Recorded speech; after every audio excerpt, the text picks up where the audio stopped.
Hello, and welcome to this bonus episode of the Spirit and Soul podcast.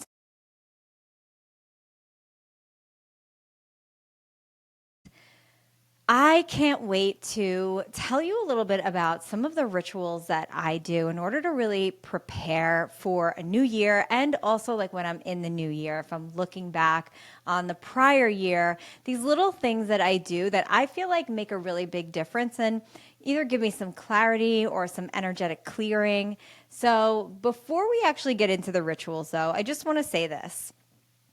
I know that this 2025 year, for a lot of people, I've heard a lot that, this just wasn't my year, or that this was a terrible year. And I remember in the beginning of 2025, there was all these memes that were like, I said that this was going to be my year. And then it's like them like falling flat on their face, like right after.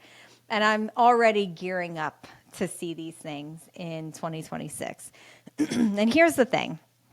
While they can be funny, of course, these memes and stuff, I really don't want you to attach to this because, I think what happens is we look outside of us. I know that this is what happens. We really look outside of us and we kind of give our power away to everything that's going on in the world and everything that's going on really just completely outside of you that, to be quite honest with you, you really don't have any control over.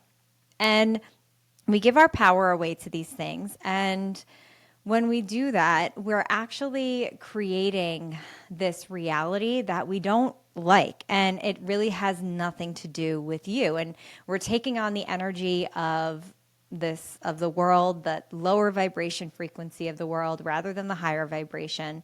And we start to say this year sucks, this time sucks, like all of this. And the reality is that there's always bad things going on in the world. And I really wanted to make a point to talk about this because you can't escape that, right? Like at this point in our lives, like this is duality, right? There's so many good things that happen as well in the world. And there's so many good things that happen within your own life. And then there's some things in your own life that aren't good. And then there are things that in the world that are absolutely terrible. And what happens is when we focus all of our attention and all of our emotions, and we're taking on the emotions of the world, what do you think? It's going to create a year that doesn't feel good to you, that really doesn't have any highlights. And I mean, I don't know about you, but for me, that is not a life well lived. When you're taking on everybody else's burdens, everybody else's emotions, and you're living life from there, you have no boundaries with it. And when we have no boundaries, then we are just living life for everybody else. And I say this, of course, with love because I understand that, what I'm saying is this: the things that go on in the world, I'm not saying to turn a blind eye to. Of course, they're happening, and send love and do what you can that feels good for you in order to be able to operate in the world. But if that thing is completely giving you, bringing you down, and you have no control, zero control over this situation, why are you making it part of your life in this huge way that's going to bring it down and create a life that you don't like? Because what you're doing is you're actually also missing out on all the good things. You're missing out on the great things, the feeling, the joy in life, and seeking more opportunities to feel joyful. So I say this because I've had so many people that came into the shop that had friends and family members that, they don't talk to anymore, or over politics and over things that, happened out in the world that they think that they should have taken a bigger stand on, or they think that they should have been, louder about, or whatever it was. My dad even lost a friend over some of these things. And it's just when you really look at it, it's just so silly. And honestly, it's projecting, right? We're projecting what we think somebody should be doing with their own life. It's not your life, right? It's theirs. So you can't sit there and say you should be doing this and you should be doing that when that person may not have the same belief system as you. And then it becomes honestly their whole personality to be angry about things happening in the world rather than looking at the things that they can control in their own world and seeing the beauty that's there. The beauty that's there.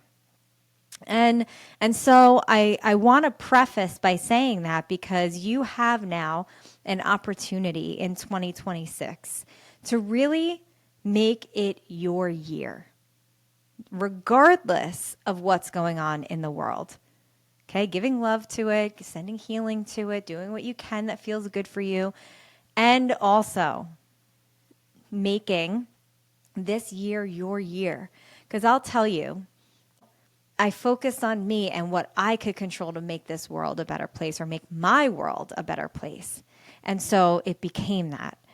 So I want to offer that to you because we are on that precipice of 2026. And the energy around 2026 is so set up for success, for newness, for abundance, for an abundance of all things, love, peace, wealth, health. It's really set up for you to live an amazing life if you choose it, right? To start setting the foundations for the things that you want in life, and the energy is there for you to be able to go for it. And I want you to do that. And then when something happens in the world, because it inevitably will, that you don't get thrown off course, that you remember that you are having a human experience yourself and are meant to do things in this world. Okay? And when we look outside of ourselves at everything else and let it have power over us, then you are no longer living for you anymore. You are no longer here doing the things that you came here to do. And to be quite honest, those things become a distraction for you to bring your light into this world. Don't fall for it. Right? There are many, many people in power in these organizations that want you to be distracted. Don't fall for it, okay? Please. Don't get distracted from bringing your light into this world. Now, that being said, let's get into some rituals that you can do to really start to set yourself up and also kind of let go of this year. And I hope that this conversation, maybe switches something in your mind to say, you know what, I'm going to live for me this year, right? Like I'm going to do this. And here's how we can start to do it. So number one ritual that I really like to do is I do this thing where, and this was given to me when I was leaving corporate America, my last day, after I left the next morning, I took some time, took the whole day for myself. And because it was such a transition. So I really love to use this in transitory periods in my life.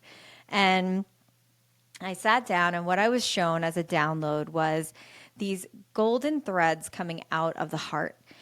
And one of them went to the left, and one of them went to the right. And the left is your past, right? So we can just direct that golden thread to just look at this year past and really the versions of you that you were this year, and maybe what lessons you learned along the way and what things that you grew from along the way, the joys along the way. What are you bringing forward? What did you grow into, like lesson wise? Like what new things did you take on that have really shaped your life?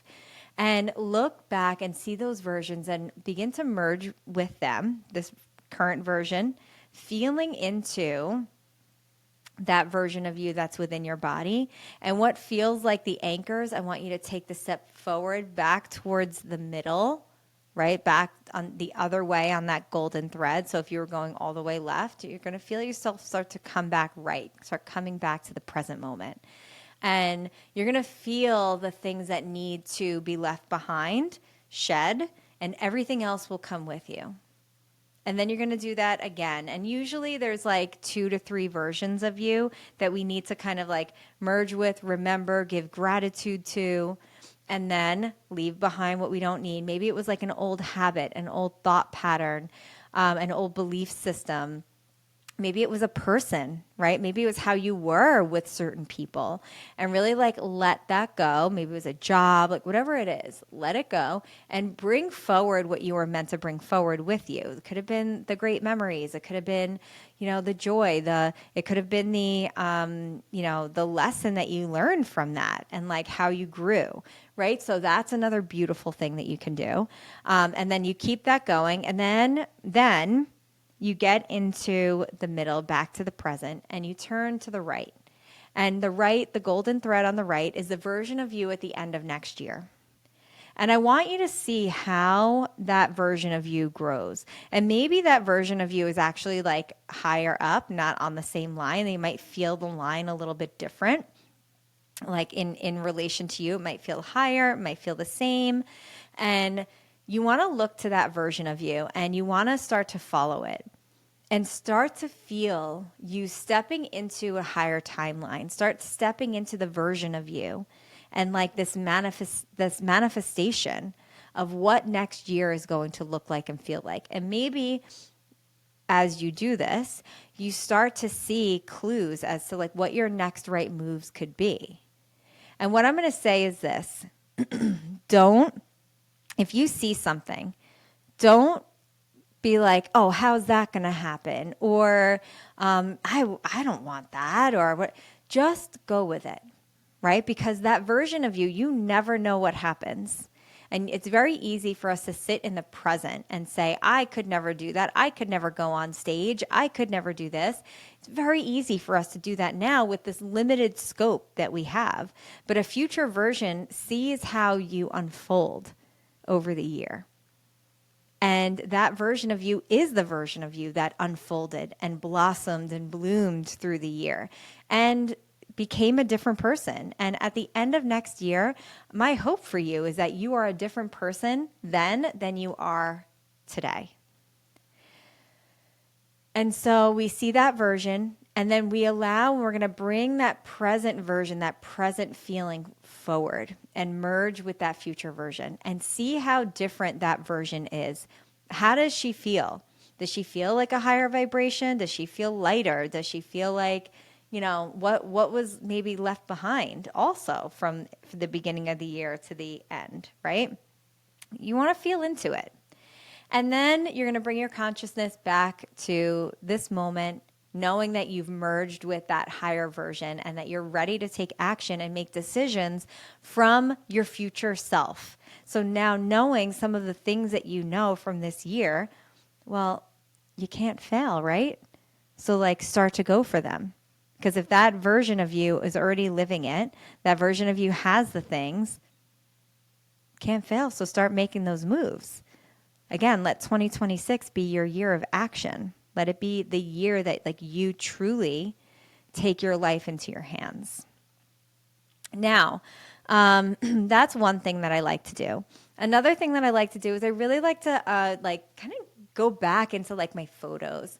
And I like to go back to like January and start going through the photos and seeing like all the different things that we did and the different trips that we took and like maybe the different classes that I taught and what things like did I forget about, right? Because of course, like you can't remember every little detail, but like what joys did you have? And really start to give gratitude for everything that happened that year, right? Like what were all of the things, giving gratitude to each version of you. I started to do this actually yesterday.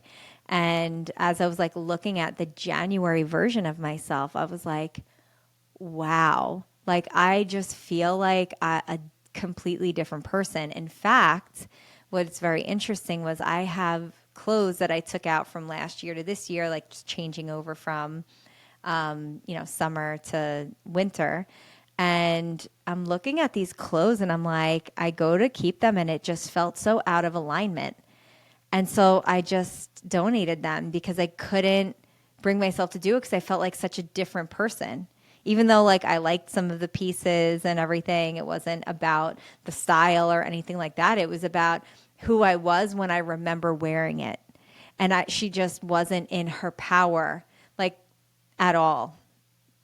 And that for that I am so no, I don't want to say at all that's really not giving myself any credit, but I really wasn't in the power that I am in now. Like I feel like the most sure version of myself that I've ever been in my life right now in this moment. And throughout this year I became that. And this year was pivotal for me. This year was completely transformational for me. And I loved every minute of it. And I went through a lot of growth, a lot of growth. This was a personal 9 year for me. 9 is like the endings and things like that. As well as it was a collective 9 year. So it was really like a double whammy of shadow work this year. And I am so grateful for it. So that version, when I look at that January version, like she didn't go through any of that stuff yet. And it really kind of all started like going to Sedona. Like Sedona was, and then the Tucson Gem Show and all the things like that really kicked off a year of travel and of like growth. And man, what a beautiful way that I started off last year. And then just kind of the growth, all the growth that I saw. And like I was able to see it through the pictures, and you actually see this different version of you. It's amazing. So spend the time, take the time to go back through the pictures and relive the last year, and with so much gratitude for it. Even journal around it if that feels good to you. Like, what does the January version of you feel like versus December? And what does February feel like, and March? And like do all of that work. I'm telling you, you will give yourself so much credit for everything. Because like I feel like when you're in it, like when you're in spiritual growth or any kind of growth or transformation, you're in the present moment with it, or you're looking to the future, right?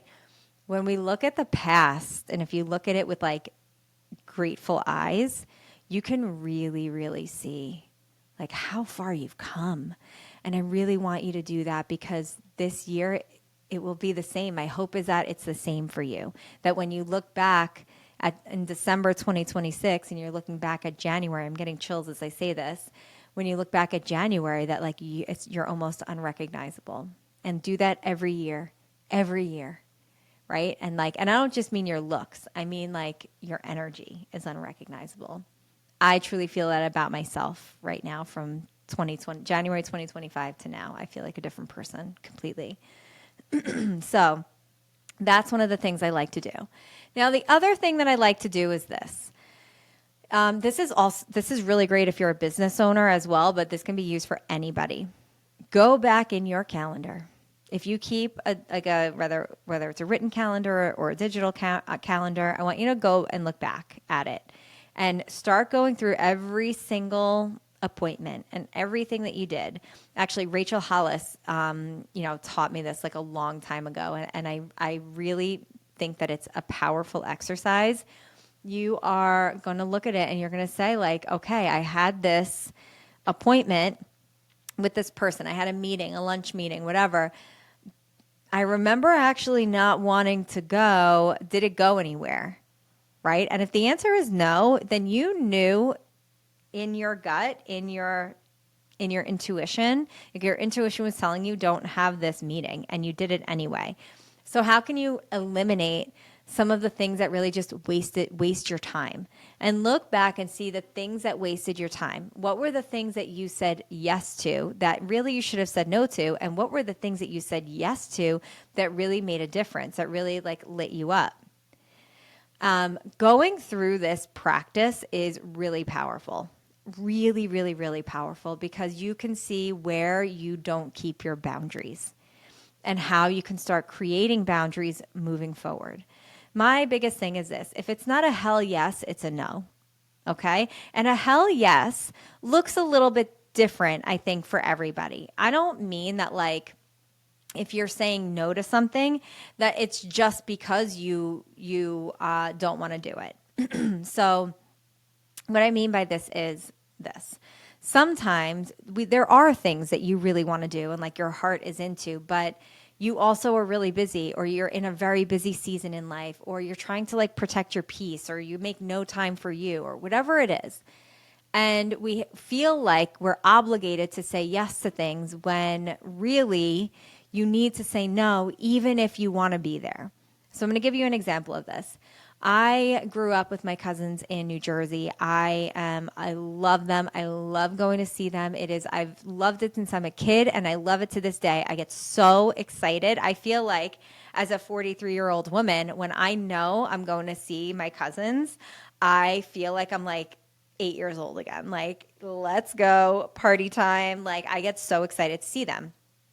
Now, when I was food blogging, so that means that I was still in corporate, I was food blogging. It was like really like starting to take off. I was really growing it. I was doing coaching also at the same time, like really trying to like get something off the ground so I can get out of the bank.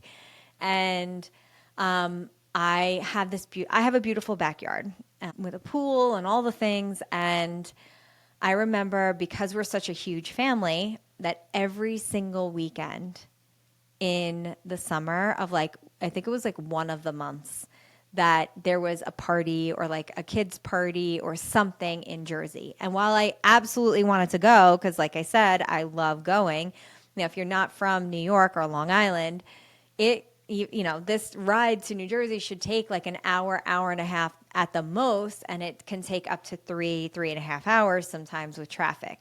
So, I would really want to go.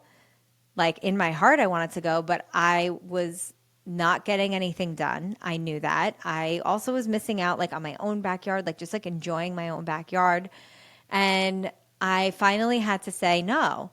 And I had to explain it to my cousins and my family, like, listen, like, it's not that I don't want to be there. Like, I want to be there, but I can't say yes to everybody. And I feel bad just saying yes to some and not to others.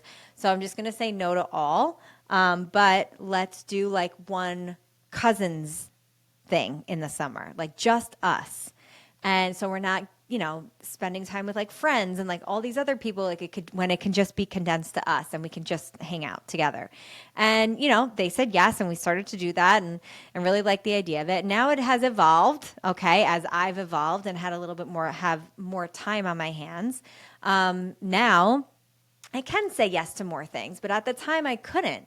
And as long as I was coming from a place of love, which of course I was, and I was explaining to them why I couldn't be at these things, they got it. Now, of course, I can't expect them to be at all of my things now if I am not coming to theirs. And for me, I had to be okay with that, which I was. Like, I'm totally okay with that. But you have to be okay with that too. Right? So if you're going to take this on, you have to understand that you have zero expectations of others to come to your things, right? So as long as you're okay with that, then, this is reciprocal energy, right? And I'm good with that. But this is a powerful exercise, okay? And I want that for you. I want you to start saying no to things so that you can put your time, energy, effort, attention into the things that really light you up, the things that your soul is crying out for you to do, or the things that just bring you sheer joy, or maybe it is literally just to give back to you. Okay? And here's what I'm going to say as well. My coach Dan always says, show me your calendar and I'll show you your priorities. And like, it's always like a slap in the face when I hear it, because I know in my heart that my priority is like my family. But then if I show him my calendar, I have nothing really planned in there for the family and everything planned for work. And it's just because, we do things last minute, but then what happens is if we do things last minute, then we don't do anything at all. And so when things are on the calendar, we really stick to it. So that is actually one of my New Year's intentions for this year, is to put in the calendar a date night with Andrew every month, put in the calendar something fun to do with the kids. Even if it's just, again, the one day, like we're putting in, like we're going to go take a road trip somewhere, or like go to a museum, or like do something like that. Something out of the ordinary that if you don't plan for or think about in the, at the time, you can't do it. So I'm really going to start to do that. So start to put in there also, and this is, again, part of my New Year's intention, is I'm going to put in there things for me. Right? I always, I have certain things I do. Go get my nails done, my brows done, whatever. But what I miss out on doing sometimes is like my massages. I've gotten good with putting my facials in there. I love my esthetician. I've been putting it in there and we make the appointment right away. And that's what I've been doing. So don't wait. Put the things that light you up, put them in the calendar. Make the appointment while you're still there and then hold yourself to it. Okay? Because when you do that, you really feel like you are giving back to you. You never feel like, your nails look crazy or that like, oh, I feel like my hair is not this or that. And you can't have time for it. Like the things that make you feel good should be your priority. The things that are self-care related should be your priority. And maybe at least once a month, if not every week, you're putting your own self-care time. And that can be different. I don't mean that you even need to leave the house for that. Like what you could do is just say like, this is like my half day to myself. And on that half day, it is whatever you want to do. You could shut your phone off and like go to a spa. You could shut your phone off and read for 4 hours at home and like nobody bother me. You could go to a coffee shop, go shopping, like whatever it is that feels good for you. Maybe you're going to meet a friend. Like whatever it is, put it in there. Take that time and no excuses. That is your time. You don't move it around. You don't change that time. That is your time. Okay? And if you do have to move it for whatever reason, let's say something does come up, you put it immediately back in the calendar and not like 2 months in the future. You find time and space for you. Actually, you make time and space because you'll never find time. Make it. Okay? So this is a great way, a calendar way to set yourself up so that you are actually having your best year, right? So like you actually feel good within that year and you're doing the things that really light you up and your priorities, you can see just by looking at your calendar that it is your family and it is the things that make you feel good. I want that for you. I want that for me. Right. So like, that's why I'm putting that intention out there. I want you guys to hold me to it and like make it your intention as well. And I would love, love, love to see that for you guys. So these are some of the rituals that I like to do. Now, of course, I'm doing the Yule log. Okay. We do the Yule log every year here at Spirit and Soul. I actually just finished making them. And they have your bay leaves for intentions and like all the things. We have that. We have Frank's New Year's candles. We have the Frank's lentil ritual. So like I'm of course doing all the magical energetic things as well. Like these things are powerful. If you don't get yourself a lentil ritual, you're missing out. I think we just introduced it last year and I absolutely loved doing this ritual. It was so fun. And just like it makes you feel that abundant energy. So make sure that you're doing that. Make sure you're getting yourself the candle. Those are very limited stock, but you're getting yourself your 2026 candle or you're getting yourself a Yule log. And you're intentionally leaving behind 2025 and manifesting for 2026. So let me see, when does this come out? Yeah, I do have my vision board workshop that is coming up. And that is on, if you're listening to this in real time, that's on December 28th. It's on a Sunday. There are a lot of people that do vision board workshops. I'm going to tell you that they don't do it like me.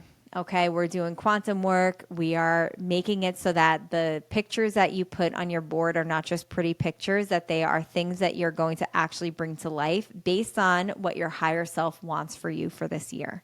All right, so we're not looking at it like, I like this picture. This is a nice house. I like this. It's like, no, very intentional. Like, is this going to light you up? Is this actually going to motivate you to action? And if the answer is yes, put it on the board. And if the answer is no, do not. And like I really have you guys look at it from a very different perspective so that you can really bring these dreams to life. So like I know that the vision board thing is like very saturated, but if you're going to go to one this year, let it be mine because I'm telling you, you'll get more out of it than anywhere else. I will stand by that.